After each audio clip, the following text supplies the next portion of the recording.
안녕하세요. 오랜만에 뵙습니다. 저는 45살처럼 보이지만 실제는 37인 호호라고 합니다. 아니, 얼마 전에 어떤 분이 댓글 달아주셨는데 저보고 45살 같다고 하시는데 45살 같아 보일 수도 있죠.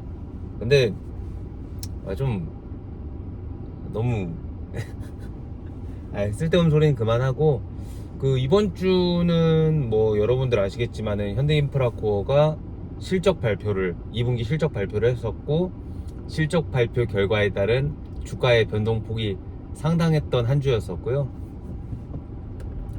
뭐 이번 실적 발표를 보고서 들어오시는 분들도 있을 거고, 나가셨던 분들도 있을 거고, 저처럼 그냥 가만히 갖고 계시는 분들도 있을 거고, 다양한 분들이 있을 건데, 최근에 증시가 뭐 전반적으로 굉장히 혼조세고, 그 혼조세인 와중에서도 2차전지 관련된 종목들만 수급을 굉장히 많이 받아서 시세를 받고, 그 나머지 기타주들은 전부 다 소외주가 돼버리는, 심지어 삼성전자마저 소외주가 되어버린 것 같은 그런 느낌을 받고 있는 요즘 장세인데, 어제 갑작스럽게 2차전지 관련돼 가지고 뭐 관련된 종목들이 거의 대부분 강한 조정을 받았고, 오늘은 좀 반등을 하긴 했던 것 같은데, 하여튼 2차전지 천하도 곧 조만간 좀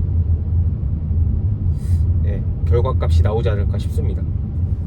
영원히 오르는 주식도 없고 영원히 내리는 주식도 없지만은, 실체가 있다면은 조정을 받고 다시 올라갈 것이고, 실체가 없으면은 여기에서 거품처럼 터지겠죠.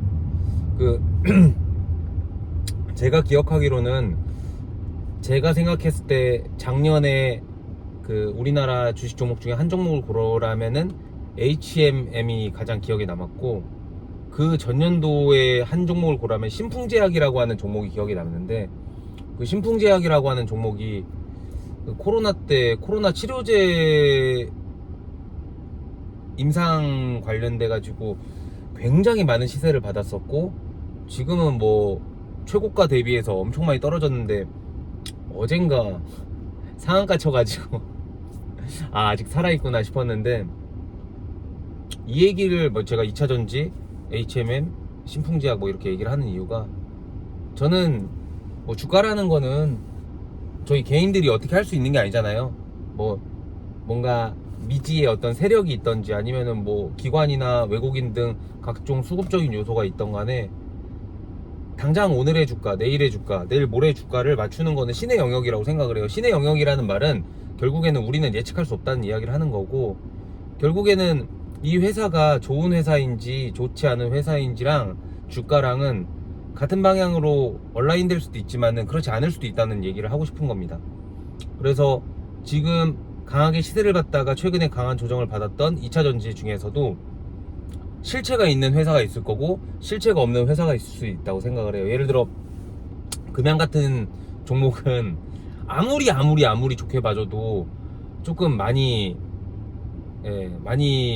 어려운 종목이라고 생각을 하고, 에코프로그룹이나 포스코, 특히 포스코는 뭐 실체가 없지 않으니까, 뭐 대시세를 받았다가 조정을 받더라도 결국엔 기업 가치와 앞으로 이제 정확한 밸류에이션을 받는다면 당연히 그 내재 가치를 찾아갈 수 있을 거라 생각하고, 현대인프라코어 같은 경우에도 2분기 실적 발표 이후에 어닝 서프라이즈가 나왔고, 그리고 회사에서 그 작년 말 기준에 어떤 IR 자료 배포를 하면서 2023년도 현대인프라코어의 매출액과 영업이익 목표액을, 매출액을 아마 5.2조로 기억이 나고 영업이익이 3천억대로 기억을 해요. 근데 그때 증권사에서는 그 목표조차도 다소 공격적이다, 다소 달성하기 어려운 수치다라고 예견을 했었었는데, 2분기면은 절반밖에 안 온 거잖아요. 매출액은 컨센 따라가는 것 같고, 그 예측 따라가는 것 같고, 영업이익은 벌써 1년 목표를 거의 달성해버렸거든요. 거의 80-90%를 달성을 해버렸는데, 이거는 회사라고 하는 곳은 어찌됐건 목표를 잡을 때 담대하게 목표를 잡지, 쉽고 달성 가능할 수 있는 목표를 잡진 않거든요. 그러면 영업이익 3천억이라는 것도 전년이나 그 전년도를 비교해 보거나 여러 가지로 비교해 봤을 때 굉장히 담대하고 달성하기 어려운 목표인데, 그걸 벌써 상반기 때 달성을 했다는 거는 현대인프라코어가 주가가 여기에서 다음 주에 올라갈지 떨어질지는 예견할 수 없겠지만은 이 회사가 지금 현재 상태가 좋지 않다라고는 말을 할 수 없는 것 같아요. 저는 주주기 때문에 매우 좋은 상황인 것 같은데, 그게 주가로 반영되지 않는 부분 또는 선반영됐다가 조정을 받는 부분에 대해서는 저는 할 말이 없어요. 제가 뭐 신도 아니고 뭐 이 주식을 갖고 있는 거대한 세력이 어떻게 컨트롤 할 건지는 모르기 때문에 주가가 지금 떨어지는 것에 대해서는 할 말이 없어요. 저희가 화요일 날에 이제 거의 20% 정도 올랐다가 뭐 10%씩 떨어진 것 같은데, 뭐 왜 실적 발표 나왔고 결과가 좋은데 주가가 떨어졌냐고 저한테 물어보신다면 저는 할 말은 없어요. 뭐 그럴 수도 있다고 생각을 해요. 다만 그래서 이렇게 10%씩 음봉을 강하게 맞아서 이 종목이, 이 회사가 안 좋아졌냐라면 그거는 절대 아니라고 말씀드릴 수 있을 것 같아요. 제가 말씀드리고 싶은 거는 이 회사는 어마어마한 체질 개선을 했고 그 체질 개선의 결과가 계속 나올 것 같고, 지금 건설기계에 우리나라에 이제 3개 회사가 있잖아요. 현대건설기계랑 현대인프라코어가 있고 그리고 두산파켓이 있는데, 서로 영위하는 종목군, 그러니까 섹터는, 그러니까 조금은 다르지만은 두산파켓은 좀 소형 굴삭기 위주로 하는 거고 현대건설기계와 현대인프라코어는 좀 중대형 굴삭기 위주로 하는데, 뭐 셋 다 정말 실적 너무너무 좋았고요. 특히 그 중에서도 두산파켓 실적이 미쳤더라고요. 진짜 두산파켓이 영업이익이 2분기까지 해서 거의 8천억 찍은 것 같은데 정말 역대급 대박인 것 같고, 근데 그게 주가랑 연계가 되지 않는 거는 뭐 다시 올라가기 위해 잠깐 숨고르기를 하는 거든, 아니면 기업에 대한 내재 가치가 이거라고 시장이 판단을 하던 간에, 저는 실체 없는 종목 수급 받고 오르는 거에 목매어 기다렸다가 조정 받았을 때 실체가 없기 때문에 내가 버틸 수 없는 종목을 가지고 있는 것보다는, 비록 강한 음봉 2방 맞았지만은 실체가 있고 돈을 잘 벌고 앞으로도 잘 벌 수 있는 회사를 가지고 있기 때문에 뭐 그렇게 불안하지도 않고 그렇게 힘들지도 않습니다. 뭐 예를 들어서 이제 실적 발표 전에 고점에 들어오신 분들, 막 예를 들어 14,000원에 13,000원에 매수를 하셨던 분들은 지금 너무너무 짜증나고 힘드시겠지만은 그건 어쩔 수 없는 거고, 좀 오래 가지고 계셨던 분들 중에서 뭐 지금 올랐을 때 팔고 내려왔을 때 다시 샀어야 됐었는데 내가 바보같이 들고 있어가지고 그냥 아끼다 똥냈나라고 생각하시는 분들은 이 종목이랑은 맞진 않는 것 같아요. 왜냐면은 그런 마인드로 주식을 하시는 분들은 조금 더 뭔가 액티브한 2차전지나 수급이 엄청 몰리는 종목으로 가야지, 이 종목처럼 뭐 최근에 그러니까 시장에 관심을 강하게 받고 물량이 굉장히 많이 왔다 갔다 하긴 했지만은 이 종목은 되게 소외주거든요. 예, 누가 굴삭기를 사요. 그러니까 그렇게 단기적인 수급과 단기적인 어떤 변동성으로 매도 타점을 잡으시는 분들한테 이 종목은 애초에 맞지 않는 종목이니까 그냥 좋은 기회, 좋은 경험했다 생각하시고 손절하고 나가셔서 다른 종목에서 뜨거운 수익 맛보셨으면 좋겠어요. 그러니까 뭐 중원부원했는데 결론적으로는 2분기 실적은 저는 제가 생각했던 것보다 훨씬 더 좋았던 것 같고, 그래서 내가 회사를 잘 선택했구나라는 생각을 다시 한번 했고, 물론 이제 그거에 따라서 주가가 강하게 반등하지 못한 건 저도 주주기 때문에 개인적으로는 대단히 아쉬우나 그것은 어쩔 수 없는 것이기 때문에 저는 회사의 가치를 믿고 기다릴 뿐이지요. 최근에 공매도 좀 갑자기 100만 주 정도 급격하게 상환했다가 오늘 보니까 오늘 한 30만 주 정도 좀 더 올라서 잔고 140만 주 정도 되고, 대차 잔고도 어제자 기준으로 갑자기 100만 주 정도 쫙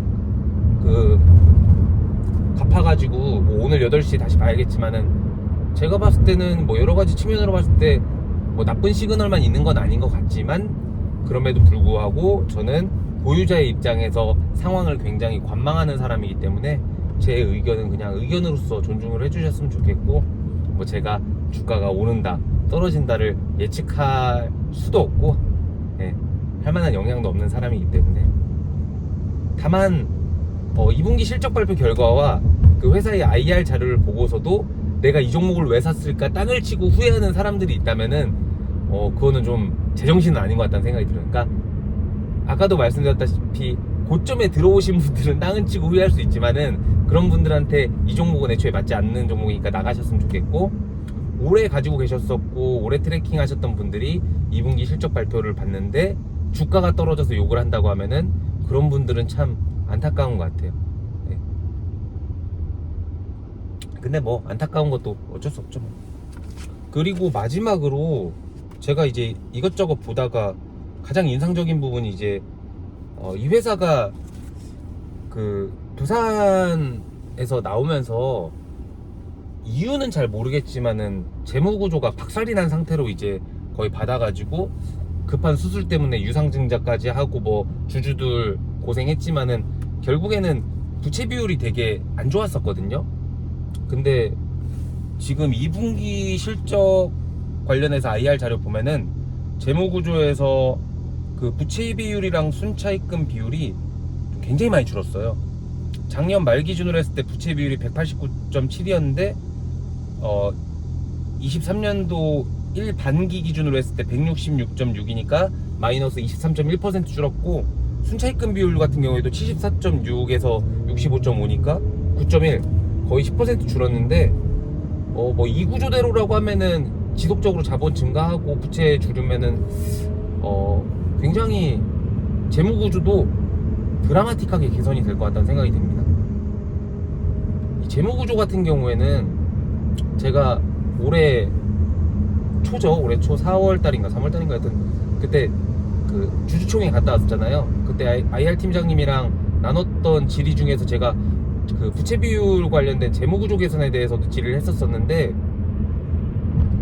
그때 IR 팀장이 뭐 담대한 목표긴 하지만은 향후 5년 안으로는 순차입금이 제로 무차입 경영을 할 수도 있을 것 같다고 그렇게 이야기를 했었거든요. 저는 실제로 그게 굉장히 가능할 것 같다고 생각을 하고, 뭐 회사 자체도 좋아지고 있지만은 지금 세계적인 어떤 환경이나 뭐 인프라스트럭처에 대한 수요, 그리고 광물 자원에 대한 어떤 니즈 때문에 건설기계 쪽으로 계속 수요가 있고, 뭐 영업이익 물론 이제 계절적인 요인으로 봤을 때 상반기보다 하반기가 조금 더 떨어질 수도 있지만은 이미 1분기 때 영업이익이 얼마야?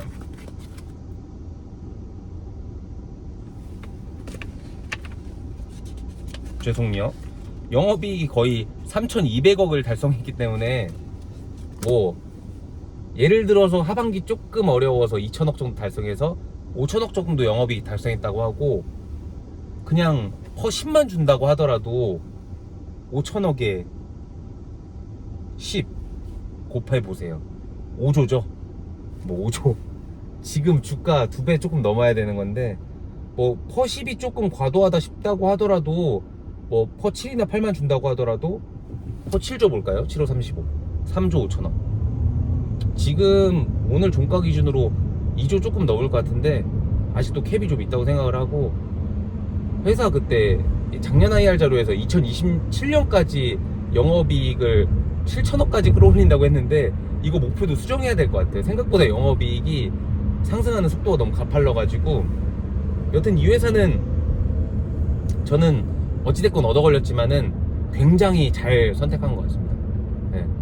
단 한 번의 후회도 한 적이 없진 않지만 적어도 이번에 2분기 실적 발표 난 이후에 주가가 이렇게 이틀 동안 미친 듯이 떨어졌을 때도 걱정하거나 매도해야겠다는 생각 단 한 번도 한 적 없습니다. 오히려 내가 선택이 올바랐구나, 나는 이 종목을 장기 투자를 하고 있는데 굉장히 잘했구나라고 생각을 하게 되었습니다.